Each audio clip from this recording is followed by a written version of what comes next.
Molt bona tarda, novament estem aquí divendres per la tarda i avui nou repte per tot l'equip. Deixem l'anterior estudi al Campus Catalunya i avui ja a l'estudi de Tarragona Ràdio i en més directe que mai, programa 8. Agraïm la cura del so fins ara a Jordi Barrero i en Arnal, avui en aquest sentit en mans de la companya Sílvia. I bona tarda, Jasmina, nerviosa? Molt bona tarda, molt nerviosa i estem molt macos aquí tots posats, semblem el Sant Sopar, fem molt de goig, amb moltes ganes ja de començar el nostre programa i de moment estrenem, com sempre, recordant les nostres vies de contacte. Més connectats que mai, també avui a Tarragona amb el 96.7 o tarragonaradio.cat i com sempre a les xarxes socials Facebook, Twitter i YouTube i podeu consultar el nostre blog al microones.blogspot.com amb els continguts, vídeos i bueno, el de sempre, ja ho sabeu.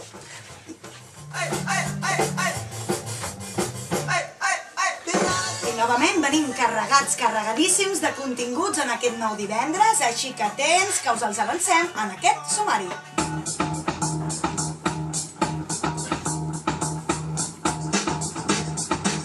Avui al microones... Avui al microones comencem amb l'editorial. Parlarem de les taxes universitàries i les seves repercussions. L'actualitat més descabellada amb l'humor Made in Microones. I a la brúixola girarem novament, aquest cop, cap a Escòcia. Amb l'ull mediàtic, algunes de les moltes curiositats i ficades del YouTube.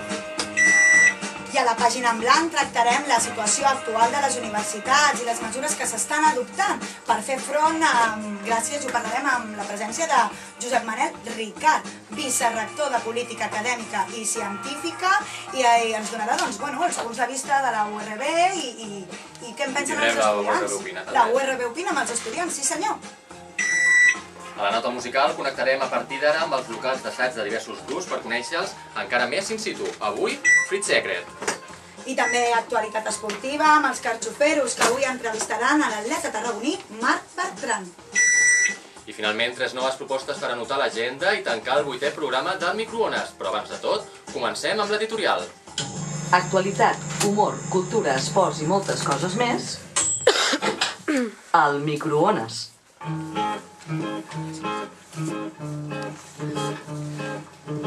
Bona tarda, sóc el Guillem i això és l'editorial.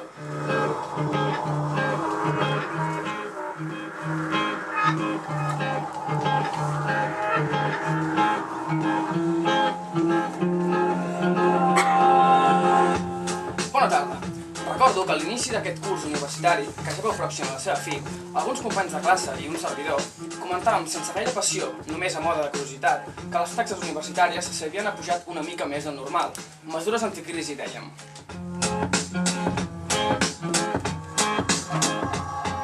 Les noves mesures anunciades recentment per al govern de la Generalitat en relació al nou increment a les taxes universitàries han provocat, com és lògic, una reacció més passional i combativa.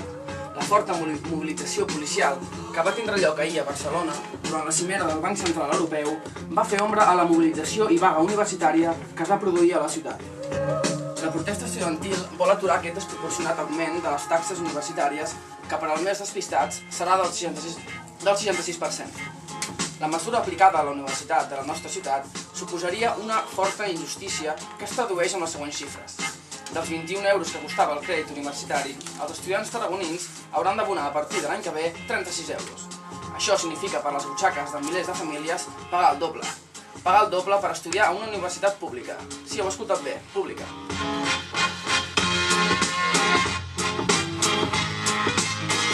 Som testimonis d'una contínua privatització dels serveis públics essencials.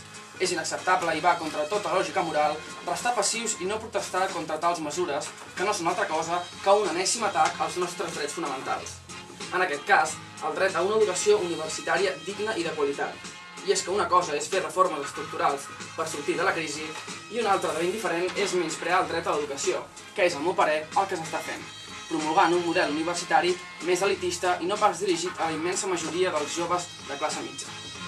La mobilització estudiantil és en efecte encertada davant les circumstàncies que es presenten, però les reivindicacions tindrien més èxit si al costat del col·lectiu universitari es mobilitzés també el conjunt de la societat, perquè les víctimes som la suma de tot el conjunt dels ciutadans que lentament veiem com ens priven d'allò més essencial i necessari per optar un futur, el nostre futur.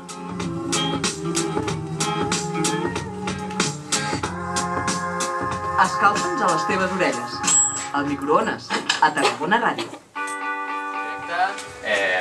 Arnau i Adi. Ah, que t'oblidaves el nom. Són els nervis, però recordem les cares i no ens oblidem, sobretot la de l'Arnau, Sí, aquesta... No et puc treure... Et veig un cop per setmana, tio, però no me n'oblido de tu. És veure't i pensar-hi tota la setmana. És que és normal. El que n'he vist jo pel Facebook és els tros de cabell que t'havies de tallar. Mira, em vaig negar a penjar. Em vaig negar perquè la gent és dolenta i em podria fer un malucs. Joder, a veure, rituals vudú, arcs de violí, coses així. Però bé, no us preocupeu perquè avui porto berenar!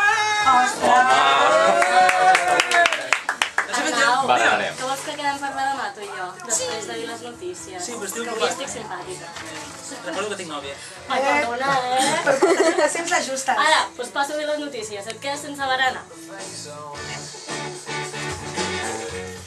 Segona convocatòria massiva de No vull pagar per al dia 20 de maig. Vist l'èxit de la primera convocatòria massiva de No vull pagar, la plataforma Prou Peatges ha decidit impulsar una nova mobilització. La reivindicació és la mateixa. Es torna a demanar la fi de l'abús que representen les carreteres de peatge en territori català. La segona convocatòria està prevista per al 20 de maig i es farà en dues tongades, a les 12 i a les 6. Hombre, que bé! Doncs saps què? Mira, he vist l'èxit de la campanya. El dia que hagi d'anar a fer la matriculació de la uni diré no vull pagar, ai, com mi toca mone. Si Alemanya, Argentina i altres països civilitzats i o expropiadors poden tenir universitats públiques gratuïtes...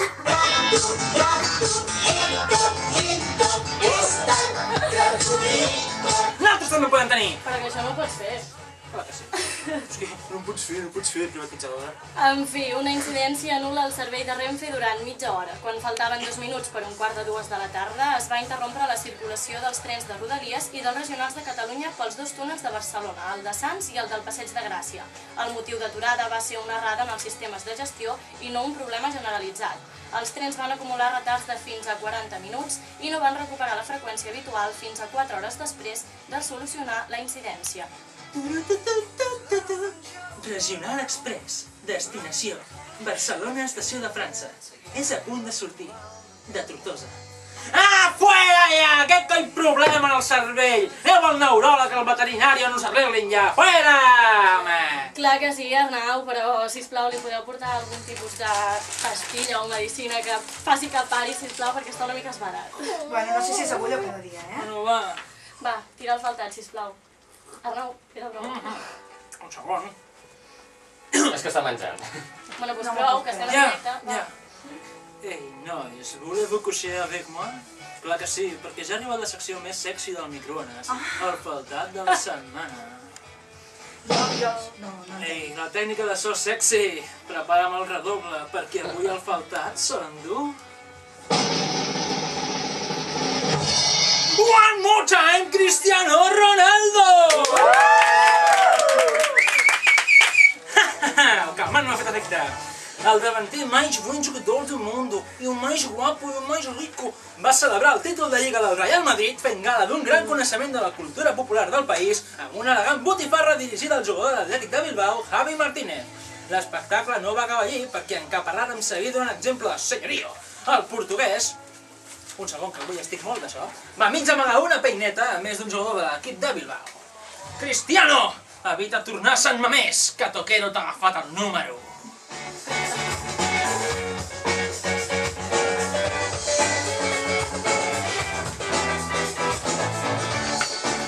El microones, un programa cuinat pels alumnes de la Universitat Rovira i Virgili.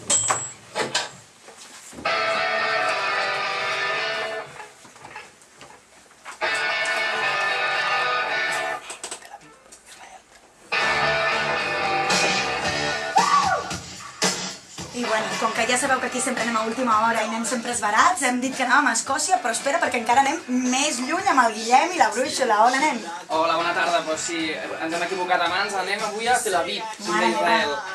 Bona tarda, amics oients. Una altra setmana més de la secció més viatgera del programa. Tornem a ser aquí, a peu del canó, a les zones de Tarragona Ràdio, per viatjar un cop més amb la brúixola del microones. Aquesta tarda tenim a l'altra banda dels micròfons a la Patrícia, una jove barcelonina que es troba a Tel Aviv, Israel. Avui les zones del microones viatgen cap a Nom, Israel, capital, Jerusalem, habitants, 7 milions. La viatgera d'avui és Nom. Patrícia Franquesa, Edat. 22 anys, Ocupació. coordinadora de festivals de cinema, Temps d'estància. 3 mesos. Hola, bona tarda, Patrícia. Hola, bona tarda. Hola, bé, es trobes a Tel Aviv, Israel, coordinant i organitzant festivals de cinema. Com és això de treballar a Tel Aviv? Explica'ns una miqueta. Que semblants són aquesta ciutat, Tel Aviv per una banda i Barcelona? Com trobes tu aquestes similituds? Bueno, el primer cop que vaig anar a Tel Aviv, que fa un any, el vaig estar-hi 2 dies i vaig pensar que era molt semblant a Barcelona, però ara que hi estic visquent, crec que cada cop veig més les diferències que les semblances. Però sí, s'assembla moltíssim, la gent és molt jove, l'ambient és molt viu, sí, s'assembla. Patrícia, explica una mica als nostres amics radioients com és el caràcter dels israelians. A mi m'agrada, o sigui, són especials, són molt durs i són molt clars i molt directes, però són molt oberts, o sigui, tinc altres amics catalans que estan també allà i no els hi ha agradat tant, però jo estic molt contenta, o sigui, són molt oberts. Estàs al súper i pots fer amics a tot arreu, està molt bé, està molt bé. Si no m'agrada la gent no podria estar a un país, o sigui, estic contenta. Hi ha algun costum que t'hagi sobtat en especial de les tradicions, bueno, d'allà de la gent? Sí, la veritat és que sí, mira, el Shabbat és com el dia festiu allà, el dia del descans, que és el dissabte, i jo pensava que era com un diumenge d'aquí, que és festiu, però hi ha transport i hi ha coses obertes. Allà el Shabbat està tot tancat. A Tel Aviv crec que és la mega ciutat al país, que hi ha algunes coses obertes, però el transport està totalment tancat. Bé, Patrícia, quan vas arribar i vas dir, mira, soc de Barcelona, de Catalunya, què en coneixen? Què saben de Catalunya a Tel Aviv? Que coneixen la nostra terra? Sí, coneixen... Patrícia, desitgem una magnífica estada del que et queda allà i gràcies de nou. De res, moltíssimes gràcies a vosaltres. Bona tarda, adéu. Que vagi bé.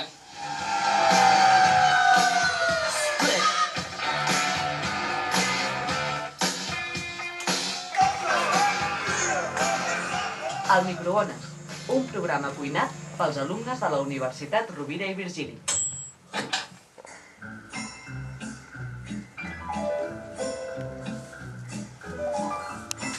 Sis i quart, seguim en directe. Laura, Meri, bona tarda. Bona tarda. Què tal, nenes? Com esteu?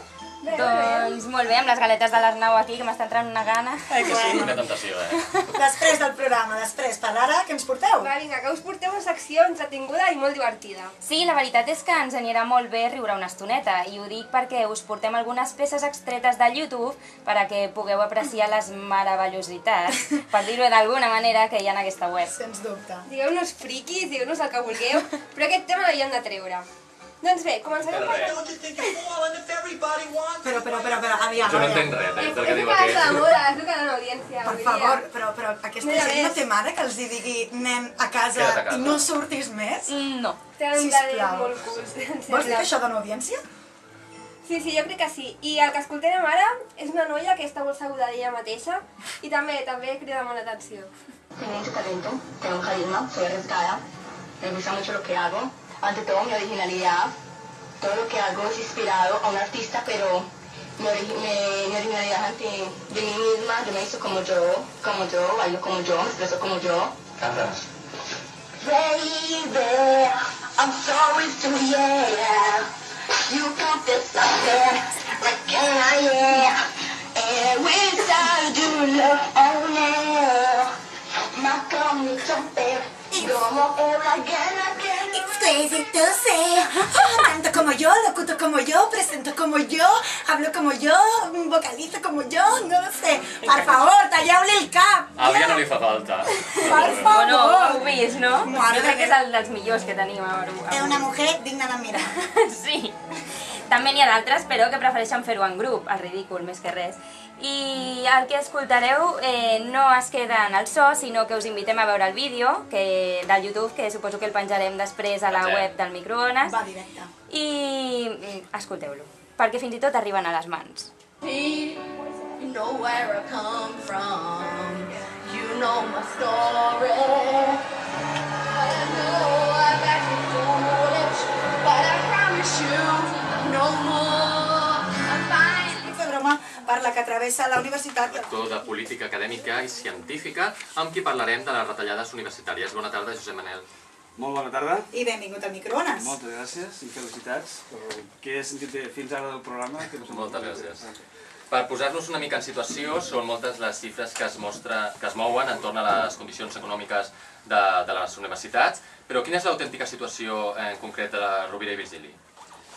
Bé, la situació de la nostra universitat jo la qualificaria de bona, dintre de les circumstàncies actuals en què es mou tots els serveis públics a la nostra societat. Fa pocs dies al Consell de Govern vam aprovar el pressupost 2012. Naturalment hem hagut d'assumir la rebaixa del finançament públic que hi ha hagut el 2011, que va ser prop d'un 16% i ara un 2%, però gràcies a les polítiques que s'han anat fent els darrers anys a la universitat, doncs hem pogut fer un pressupost equilibrat i que ens permet, amb tots els ajustaments necessaris, tirar endavant amb garanties el proper curs.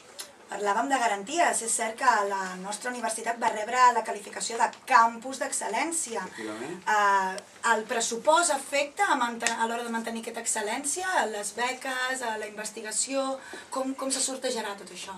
A veure, com dic, hi ha hagut retallades, però hem intentat fer aquelles que afecten el mínim possible a la recerca de la universitat, a la qualitat de la docència de la universitat i, com a mostra, dir que tot i aquesta situació, en el darrer Consell de Govern s'han aprovat 47 noves places per becaris de doctorat, que és el que mantenen viva la recerca a la universitat.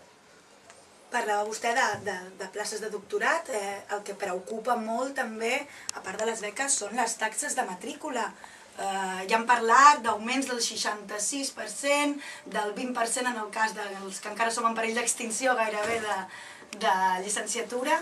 Quins són els números que es mouen en aquest aspecte de taxes de matrícula? Primer no parlaria de perill d'extinció, l'extinció natural dels ensenyaments anteriors a l'espai europeu i la incorporació dels nous estudis. A veure, cada any a la Conferència General d'Universitats, d'acord amb el Ministeri, proposa una forquilla de preus. I ens movíem amb uns increments raonables, curs a curs, que eren basats en l'IPC i algun punt més. Enguany, com sabeu ara fa pocs dies, s'ha publicat un Real Decret que canvia la situació i ens fica davant d'una nova estructura. El que diu el govern és que s'hauria de tenir en compte el cost real dels estudis i que els costos assumits directament pels estudiants haurien d'estar entre el 15 i el 25% del cost real. Ara estan al 15%. Pot significar un increment? Efectivament, perquè en aquest marge el Parlament, el govern català, haurà de fixar quines són les noves taxes pel proper curs. I per tant és possible que hi hagi un increment de taxes en funció de les necessitats de finançament públics de Catalunya. Sobre qui recau la responsabilitat d'estabilitzar econòmicament la Rovira i Virgili? Em parles de les taxes? És a dir, estem parlant d'una necessitat d'un nou finançament o d'un reajust del finançament. Ha de ser tot promulgat a través de l'increment de matrícules? Hi ha altres vies? S'estan estudiant altres camins? Hi ha un model de finançament actual de les universitats, que és un model distributiu entre les universitats i que en funció dels pressupostos de la Generalitat es reparteixen entre les diferents universitats públiques catalanes. Així és com funciona actualment. La Universitat Rovira i Virgili, per exemple, ve a representar un 8,5% del sistema català i del finançament global, però rebem aquest 8,5%. I ara, doncs, la veritat és que pot haver un nou sistema de finançament, però encara el desconeixem completament i no està dintre de les competències de la universitat poder entrar en com serà aquest model de finançament que depèn del govern. Compet exclusivament el govern, llavors? Estem a expenses de la Generalitat, del govern central? Qui és el que mou el... La universitat és un servei públic i com els altres, com els hospitals, estan sotmesos també a les decisions del govern que passaran pel Parlament. I quin poder de decisió té llavors la universitat? Podem fer-hi alguna cosa? Nosaltres som un servei públic, no podem dir res en quant a quines seran les taxes pel proper curs. És una funció que competeix al govern a través del Consell Interuniversitari de Catalunya. Les universitats podem tenir opinió al respecte, però no ens pertoca decidir quines seran aquestes taxes pel curs que ve o pels que segueixen. Doncs per acabar la meva companya i jo li llegirem unes frases i vostè, si li sembla, com si fos un examen. Com si fos un test, deixem-ho en un test, que la paraula examen ens fa por a tots. Es respon si són verdaderes o falses i justifica una mica la resposta. Comencem per la primera, si vol. El canvi de model universitari limita la possibilitat d'accedir als estudis universitaris. Cert o fals? Fals. Per què? Jo entenc, i així entenem tots, que si hi ha qualsevol increment a l'alça de les taxes universitàries ha d'anar acompanyat d'un nou sistema de beques que sigui equitatiu i que millori l'actual. Ara, de fet, pràcticament un de cada 4 estudiants de graus tenen una beca. Una beca que pot ser de més o menys gran en funció si ajudes de desplaçament, de residència, si només és l'ajut de matrícula. El govern s'ha compromès a que com a mínim el 25% dels increments que hi puguin haver en les taxes, ja ho va fer el curs passat, es destinarien exclusivament a les beques. Per tant, això crec que pot redundar fins i tot en la millora en algun aspecte. Penseu que a la nostra universitat destinem també diners del nostre pressupost a beques de col·laboració. Uns 300 estudiants gaudeixen d'aquestes beques. Per tant, jo crec que el sistema de finançament compartit entre l'estudiant i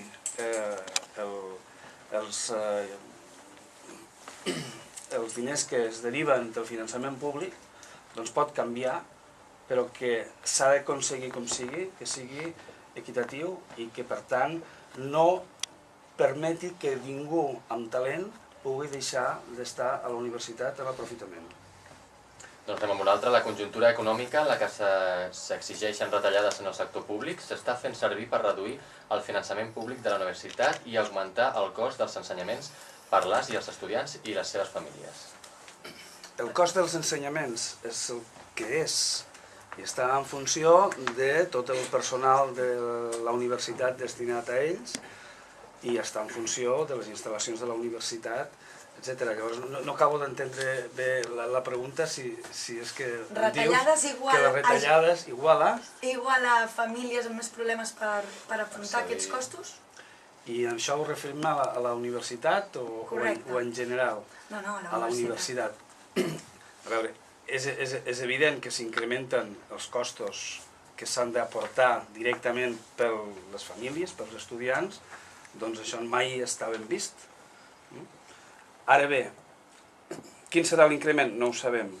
I el cost que es paga ara directament és poc? És molt?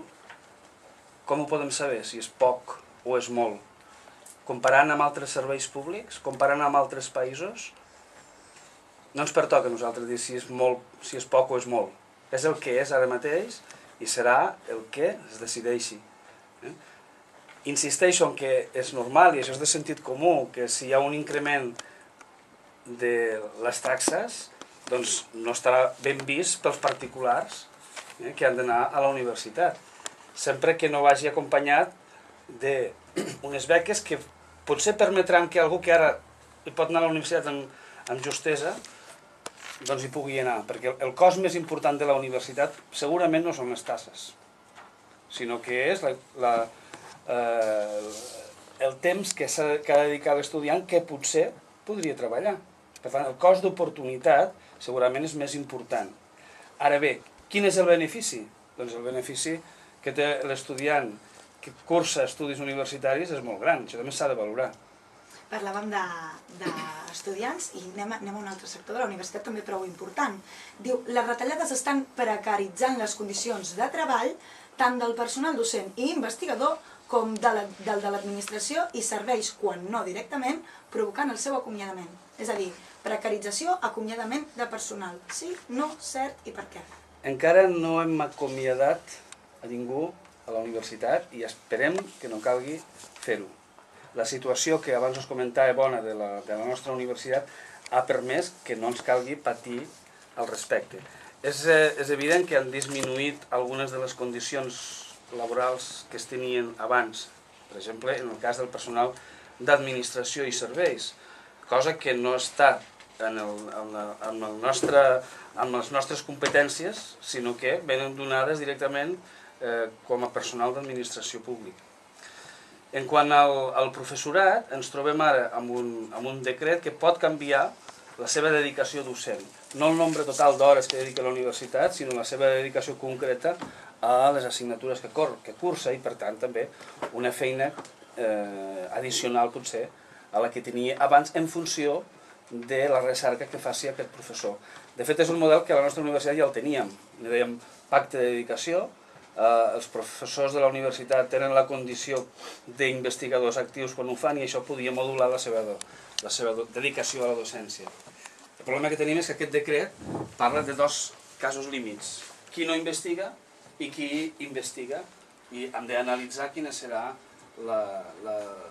els canvis possibles en la programació que podria donar això. Ara bé, acomiadaments, no. Per tant, de moment, tranquil·litat. De moment, tranquil·litat. Els que no sé si estan tan tranquils són els alumnes. No sé si sap que tenim una secció que es diu la URB Opina, que ens la porta el nostre company Morte. Hola, Morte, ja ets aquí a taula? Bona tarda. Bona tarda. Ell ha sortit a preguntar al carrer, no? Sí, vaig anar amb el company Fabio al bar de la facultat i ara veurem què van dir els estudiants. Si voleu, Adrià i Yasmina, veiem qué van a opinar los estudiantes de la URB. Me parece una vergüenza que hayan subido las tasas porque aparte de los servicios que tenemos ya no creo que esté acorde el precio que nos están poniendo con lo que recibimos en educación. Me parece una vergüenza. Bé, jo penso que la universitat es convertirà cada cop en una cosa més elitista. Entenc que hi hagi dèficit i que hi hagi problemes econòmics i que per tant s'hagi de solventar i que ara és el moment d'arreglar totes les destrosses que hi ha hagut abans, però en aquest sentit penso que la universitat es convertirà cada cop més en una cosa més elitista. Pienso que la subida de tasas en la universidad es totalmente incoherente porque nosotros como estudiantes somos el futuro del país, futuros profesionales, y impedirnos el acceso a estudios y el poder obtener un título que ya nos está costando bastante, y además que no solamente van a subir este año las tasas, sino que lo harán el siguiente y el siguiente, pues me parece totalmente incoherente. La pujada només farà incrementar la distància entre rics i pobres a la universitat i que no garanteix la universalitat dels estudis tal com hauria de ser. Doncs ja ho veu, dubtes, inclús algun que altre molt indignat. Gràcies, Morte, és una bona feina. Ara ens veiem. En general es desprèn una idea que és la que volíem comentar en l'última frase que li volíem preguntar. Cert o fals? És la següent. Les progressives reformes universitàries han impulsat un model de governança de la universitat que hibrida un model empresarial amb el model de gestió pública. Model empresarial, model de gestió pública, estem d'acord? No estic d'acord amb el model empresarial de la universitat. Efectivament, es poden fer canvis en la governança de les universitats i hi ha un grup tant a l'estat espanyol com a Catalunya treballant en això. Poden canviar l'organització d'algunes estructures, però en cap cas puc parlar de mentalitat empresarial, almenys actualment ara a la Universitat Espanyola.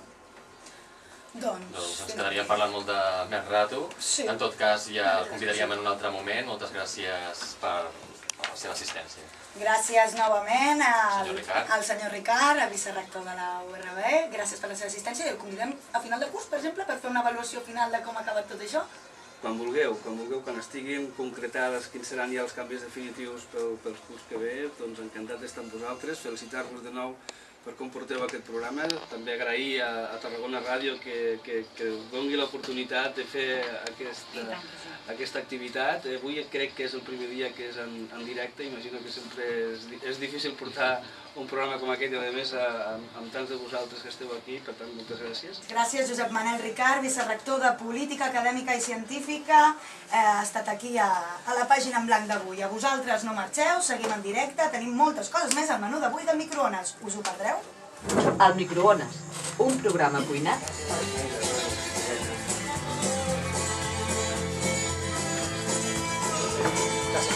No presentem la nota musical?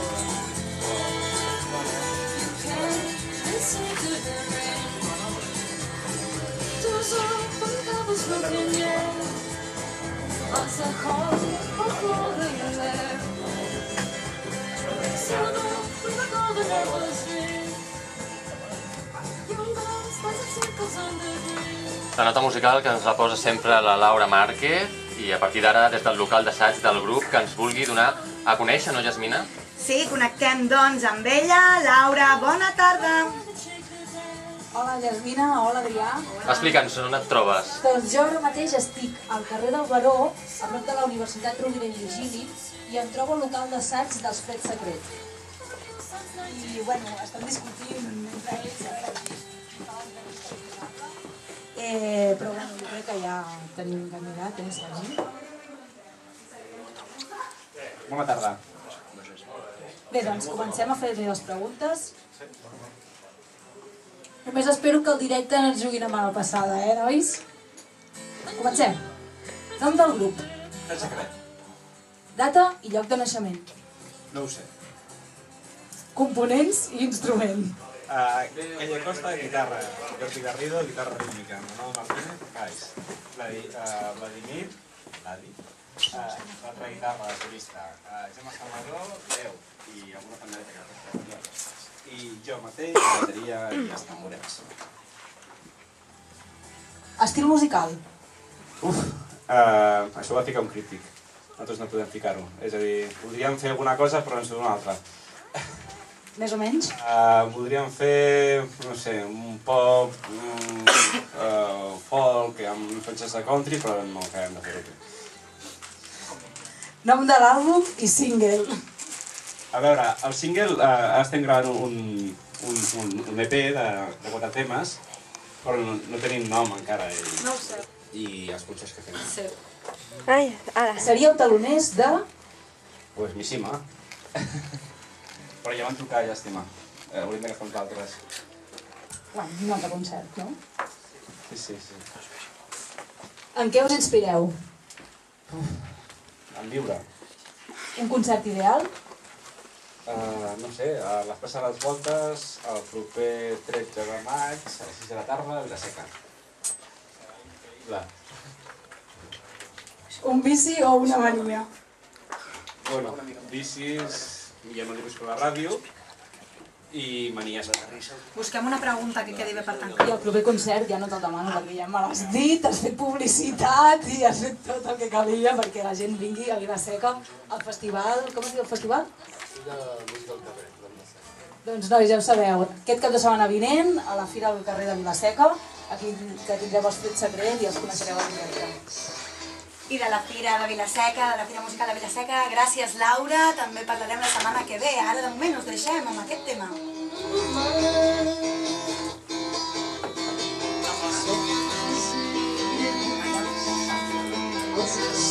Després, amb la carxofa esportiva, amb els nostres col·laboradors i que bé que us senta l'estudi de Tarragona Ràdio. No? Li fico falta? Sí, fica molt bé. Aquí el... categories promesa i a part d'això també participo en els campionats absoluts, amb la qual sortirem 4 campionats importants que són el de Catalunya i el d'Espanya promesa i el de Catalunya i el d'Espanya absolut. Bé, com dius, així els entrenaments són molt durs, no? Quina mitja d'hores entrenes diàriament? Això depèn de la temporada en la que estiguem.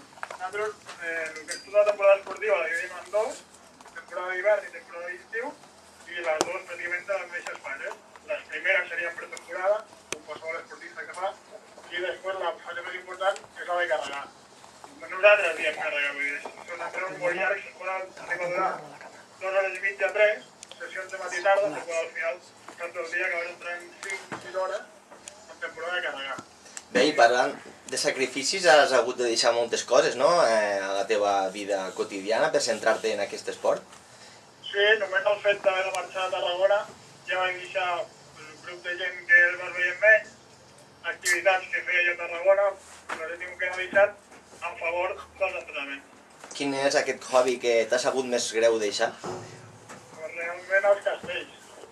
La cosa és jove, no? Me n'he donat compte al final, o sigui, el primer any potser no, el segon no tant, perquè hi anava anant com podia, però ara que no hi ha gens, ja m'ho miro de lluny, doncs m'han tornat les ganes de tornar a ficar-m'hi la pinya. Però bueno, això al final els castells no tenen edat, l'atletisme sí, i ara mateix vull sembrar l'atletisme, a veure fins on arribem, que espero que sigui lluny, i després si un cas ja podrem tornar. Segur que serà així. Bé, i com vas començar en aquesta disciplina? Et van recomanar fer salt d'alçada o a tu et va agradar més? No, jo com heu dit abans, feia futbol al col·le, però vaig veure que l'ambient que tenien allí no m'agradava, i mira, pues el meu Gorka feia atletisme, i vaig tirar per la via ràpida, vaig fer atletisme, i m'hi vaig apuntar. Bé, has celebrat molts de triomfs, quin és el que has gaudit més o, no sé, t'ha anat millor per omplir-te tu mateix esportivament? Jo crec que l'esport de memòria curta, per tant, el més important ha sigut aquest últim, que vaig fer ara el mes de març, vaig quedar tercer d'Espanya absolut, que jo hi pintava poc en aquest campionat, perquè portava la quarta millor marca, però clar, davant meu tenia 3 fora de sèries, amb el qual jo quedant quart i fent bona marca estava contentíssim, i mira, vaig tenir la sort que una es va lesionar i que una altra que estava més o menys com jo, que és company d'entrenament, no li va acabar sortir i a mi sí, i aquí l'esport s'ha de saber estar a lloc i ho he estat jo. O sigui que aquesta és la que jo crec que guardaré bastant bon record. Bé, i d'aquest esport es guarden grans records, però es pot viure professionalment? Poca gent hi viu, poca gent hi viu. A nivell espanyol, alguns comptats, després ja a nivell mundial que coneix tothom, aquests sí que hi viuen, exclusivament d'això, però a nivell espanyol, poca gent hi viu. Que sobreviviu gràcies a les beques ADO que ofereix el Ministeri d'Esport? Hi ha molt tipus de beques, com has dit tu, beca ADO, però a nivell català també hi ha la beca ARC i altres diferents beques com la Generalitat, inclús la mateixa Federació Espanyola dona beques. Però amb tot això de la crisi l'estan retallant i amb les que abans sí que podien viure, a mi mai m'han tocat cap, ja per lo que sé, per lo que vaig parlar amb la gent, cada cop som menys, ja no hi ha tants diners i cada cop és més difícil viure exclusivament de l'atletisme. Bé, a veure si hi ha sort i ofereixen bones beques aquest del Ministeri. Bé, i mirant ja al futur, quins reptes tens a la vista? A veure, a la vista no està perquè està lluny, però aquest repte molt bonic de Tarragona 2017 està cada dia. Sí. Queda molt, jo sé que queda molt, queden 5 anys per arribar, però aquest és l'objectiu gran que tinc ara mateix. Seria molt bonic i què creus un any abans Jocs Olímpics de Rio de Janeiro, a Brasil? Aquesta és l'altra il·lusió, que si crec que puc arribar a Tarragona 2027, el nivell de les mínimes és molt semblant per un joc del Mediterrani que per un joc olímpic. O sigui, jo espero i desitjo poder arribar a una de les dues coses. Si va ser que no sigui, fa molta més il·lusió arribar a Tarragona. Doncs bé, Marc Bertran, moltes gràcies per atendre'ns al microones de Tarragona Ràdio. Desitgem des d'aquí molta sort en el saltament d'altura que estàs fent i segurament que tindràs grans èxits. Moltes gràcies.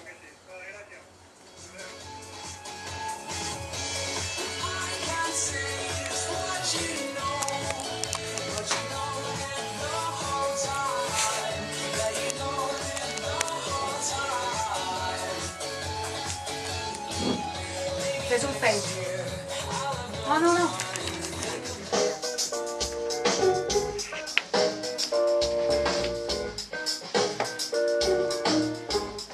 Va, que arribem, ja queden 2 minuts i fins aquí el directe del 8è programa.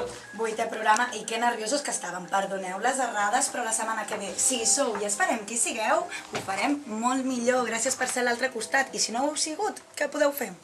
Recordem que podeu connectar amb nosaltres al Facebook, al Twitter, al YouTube, amb els vídeos del directe i tot, i al nostre blog, al microones.blogspot.com. A més, demà hi ha redifusió a les 13:30 al 96.7 i si no teniu una hora concreta, doncs a tarragonaradio.cat. Doncs fins aquí, la propera setmana molt més, Yasmina. Molt més, un petó, a reveure i bon cap de setmana! Adeu!